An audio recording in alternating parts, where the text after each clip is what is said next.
AG Osmani হল এবং শহীদ নজরুল ইসলাম হলের শিক্ষার্থীরা জানতে পারি যে শহীদ আজিজ হলের শিক্ষার্থীদের উপর এভাবে অতর্কিতভাবে হামলা করা হয়েছে।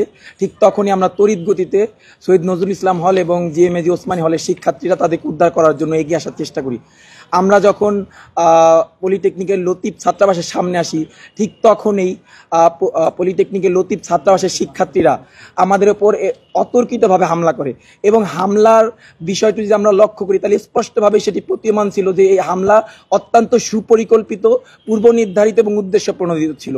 কারণ তারা যেভাবে ছাদ থেকে কাঁচ, তারপর হচ্ছে ইটের টুকরো এবং বিভিন্ন রকমের ছোট ছোট হচ্ছে রডের টুকরো যেভাবে নিক্ষেপ করতেছিল, সেটা কখনোই যদি সুপরিকল্পিত না থাকতো আগে থেকে ওইভাবে ছাদের উপরে ওইটা নিক্ষেপ করা পসিবল ছিল না। কাজে আমরা মনে করি এই হামলাটি সুপরিকল্পিতভাবে, উদ্দেশ্য প্রণোদিতভাবে শিক্ষার্থীদের মাঝে বিভ্রান্তি সৃষ্টি করার জন্য এই হামলাটি করা হয়েছিল। আমরা এবং ইতিমধ্যেই যখন কিছু আমাদের শিক্ষক এবং আরও শিক্ষার্থীরা বিটাক মোড়ে আসে, ঠিক তখনই তারা আবার পলিটেকনিকের মসজিদের পাশ থেকে এবং তাদের ছাদের উপর থেকে একইভাবে সন্ত্রাসী কায়দায় তীব্রভাবে আক্রমণ করা হয়। কিন্তু এখানে একটি বিষয় লক্ষণীয় যে আমাদের উপর আমরা কিন্তু আসলে তাদের সাথে কোনো সংঘর্ষে জড়াইনি। মিডিয়াতে অত্যন্ত ভুলভাবে, অত্যন্ত দুঃখের বিষয় যে মিডিয়াতে ভুলভাবে তথ্যটি উপস্থাপন করা হয়েছে, একটি বিভ্রান্তিকর পরিস্থিতি সৃষ্টি করা হয়েছে। বলা হয়েছে যে সংঘর্ষে লিপ্ত হয়েছে বুটেক্স এবং পলিটেকনিক, কিন্তু আমরা কোনো সংঘর্ষে জড়াইনি। এখানে পলিটেকনিকের ছাত্ররা সুপরিকল্পিতভাবেই আমাদের উপর হামলা চালিয়েছে এবং আমরা আত্মরক্ষার জন্য যখন তাদের সামনে গেছি, আমাদের শিক্ষার্থীদেরকে উদ্ধার করার জন্য গিয়েছিলাম, ঠিক তখনই হচ্ছে পরিস্থিতিটা একেবারে উত্তপ্ত হয়ে এবং রণক্ষেত্রে পরিণত হয়। এবং এখানে তারা যে কথাটি উল্লেখ করেছে যে ছাত্রলীগের মানে হচ্ছে যে ছাত্রলীগ আমাদের হলে প্রবেশ করেছে, সে কারণে তারা ছাত্রলীগকে বিতাড়িত করার জন্য গেছে। কিন্তু আপনারা জানেন যে বিগত আন্দোলনে বুটেক্স অত্যন্ত গুরুত্বপূর্ণ ভূমিকা পালন করেছে এবং বুটেক্সের নেতৃত্বে পুরো তেজগাঁও এরিয়া ঐক্যবদ্ধ হয়েছে। কাজে আমাদের ক্যাম্পাস থেকে আমরা অনেক আগেই ছাত্রলীগের সভাপতি, প্রেসিডেন্ট, এটা তো প্রশ্নই আসে না। এটাকে ট্যাগিংকে কাজে লাগিয়ে যে ছাত্রলীগ ঢুকেছে সুপরিকল্পিতভাবে আমাদের উপর এভাবে অতর্কিত সন্ত্রাসী কায়দা হামলা করেছে। এবং পরবর্তী সময় আমরা দেখেছি যে পলিটেকনিকের শিক্ষার্থীরাও তারা বলেছেন যে তারা জিনিসটা পরিষ্কারভাবে জানেন না, শুধুমাত্র তাদের ক্যাম্পাসে সেন্টিমেন্টকে কাজে লাগিয়ে এটা কোনো একটা নির্দিষ্ট গোষ্ঠী তাদের স্বার্থ চরিতার্থ করবার উদ্দেশ্যেই এই হামলা করেছে বলে আমরা বিশ্বাস করি। কাজে আমাদের সাংবাদিক ভাইদের উদ্দেশ্যে আমরা বলতে চাই, আপনারা বস্তুনিষ্ঠ সংবাদ পরিবেশন করুন। এখানে কোনো সংঘর্ষ হয় নাই, ওরা আমাদের উপর হামলা করছে। এবং এই গোষ্ঠীটি আসলে কারা, তারা কি চায়, কেন এইভাবে সন্ত্রাসী কায়দা আমাদের ভাইদের উপর হামলা করা হলো? আপনারা জানেন যে একটা ঘটনা ঘটতে পারে, কিন্তু আমাদের ভাই উৎসব পাল, তার যেভাবে চোখ সারা জীবনের জন্য সে পঙ্গুত্ব বরণ করছে। আমাদের ছোট ভাই জুনিয়র তাসিন, তাকে হামলা, সে আজকে আইসিইউতে আছে।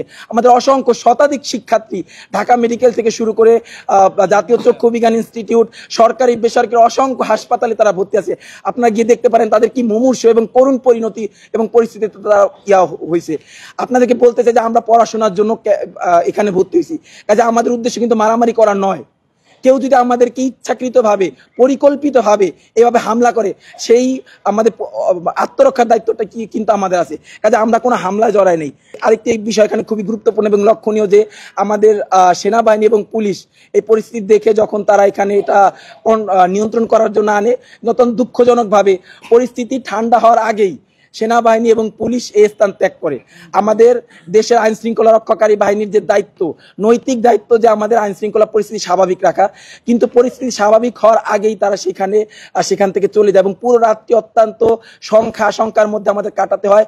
বারবার মানে কিছুক্ষণ পর পর এরকম একটা হামলার পরিস্থিতি সৃষ্টি হয়েছিল। কাজেই আইন শৃঙ্খলা রক্ষাকারী বাহিনীর কাছে আমাদের এই ধরনের ভূমিকা কোনোভাবে প্রত্যাশিত ছিল না। মেধাবী নারী শিক্ষার্থীদের বিরুদ্ধে বিভিন্ন সোশ্যাল মিডিয়ায় যে অশালীন, কুরুচিপূর্ণ এবং কুৎসিত মন্তব্য করা হয়েছে, সেটি পুরো নারী সমাজের জন্য অশনি সংকেত। তাই অভদ্র, অশালীন, কুৎসিত মন্তব্যকারীদের বিরুদ্ধে দেশে প্রচলিত আইন অনুযায়ী ব্যবস্থা নিতে হবে। আপনাদেরকে আমরা এটা প্রোভাইড করবো যে কি ধরনের মন্তব্য তারা করেছে, যেটি কোনোভাবেই একজন শিক্ষিত এবং রুচিশীল মানুষ ওই মন্তব্য এখানে বলার মতো কোনো প্রাসঙ্গিকতা আসে না। কাজে আমরা মনে করি তাদেরকে আইনের আওতায় আনতে হবে, না হলে এই ধরনের মন্তব্য করার সাহস এবং ঔদ্ধত্য তারা পুনরায় যেন দেখাতে না পারে, এটা অত্যন্ত জরুরি। এবং পলিটেকনিকের শিক্ষার্থীদের সাথে আমরা পরবর্তী সময়ে কথা বলেছি এবং জানতে পেরেছি যে নির্দিষ্ট কোনো গোষ্ঠী তাদের স্বার্থ চরিতার্থ করবার উদ্দেশ্যেই সুপরিকল্পিতভাবে বুটেক্সের সাধারণ শিক্ষার্থীদের উপর এই হামলা পরিচালনা করে এবং পলিটেকনিক শিক্ষার্থীদের সাথে তাদের ওই গোষ্ঠীর সাথে যুক্ত করার জন্য তাদের ইনস্টিটিউশনাল সেন্টিমেন্ট এখানে ব্যবহার করেছে। তাই দোষীদের দ্রুত শনাক্ত করে তাদের বিরুদ্ধে দেশের আইন অনুযায়ী সর্বোচ্চ শাস্তির দাবি জানাচ্ছি।